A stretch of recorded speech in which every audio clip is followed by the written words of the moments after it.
महाराज युधिष्ठिर ने पूछा, हे भगवान, आपने सफला एकादशी का माहात्म्य बताकर बड़ी कृपा की।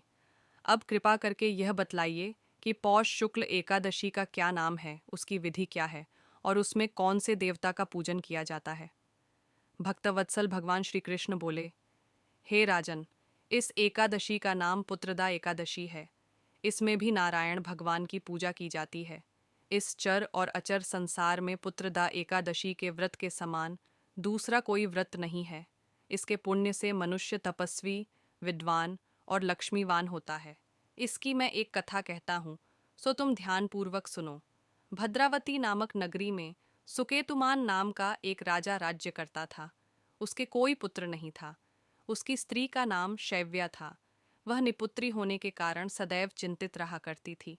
राजा के पितर भी रो रो कर पिंड लिया करते थे और सोचा करते थे कि इसके बाद हमको कौन पिंड देगा। राजा को भाई, बांधव, धन, हाथी, घोड़े, राज्य और मंत्री, इन सब में से किसी से भी संतोष नहीं होता था।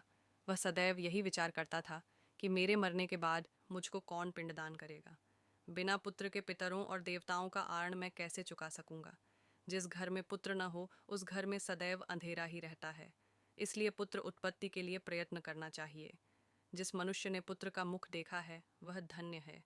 उसको इस लोक में यश और परलोक में शांति मिलती है, अर्थात उनके दोनों लोक सुधर जाते हैं। पूर्व जन्म के कर्म से ही इस जन्म में पुत्र, धन आदि प्राप्त होते हैं। राजा इसी प्रकार रात दिन चिंता में लगा रहता था। एक समय तो राजा ने अपने शरीर को त्याग देने का निश्चय किया, परंतु आत्मघात को महान पाप समझकर उसने ऐसा नहीं किया। एक दिन राजा ऐसा ही विचार करता हुआ अपने घोड़े पर चढ़कर वन को चल दिया तथा पक्षियों और वृक्षों को देखने लगा। उसने देखा कि वन में मृग, व्याघ्र, सूअर, सिंह, बंदर, सर्प आदि सब भ्रमण कर रहे हैं। हाथी अपने बच्चों और हथिनियों के बीच घूम रहा है। इस वन में कहीं तो गीदड़ अपने कर्कश स्वर में बोल रहे हैं, कहीं उल्लू ध्वनि कर रहे हैं। वन के दृश्यों को देखकर राजा सोच विचार में लग गया। इसी प्रकार आधा दिन बीत गया। वह सोचने लगा कि मैंने कई यज्ञ किए, ब्राह्मणों को स्वादिष्ट भोजन से तृप्त किया, फिर भी मुझको दुख प्राप्त हुआ। क्यों? राजा प्यास के मारे अत्यंत दुखी हो गया और पानी की तलाश में इधर उधर फिरने लगा। थोड़ी दूरी पर राजा ने एक सरोवर देखा। उस सरोवर में कमल खिले थे तथा सारस, हंस, मगरमच्छ आदि विहार कर रहे थे।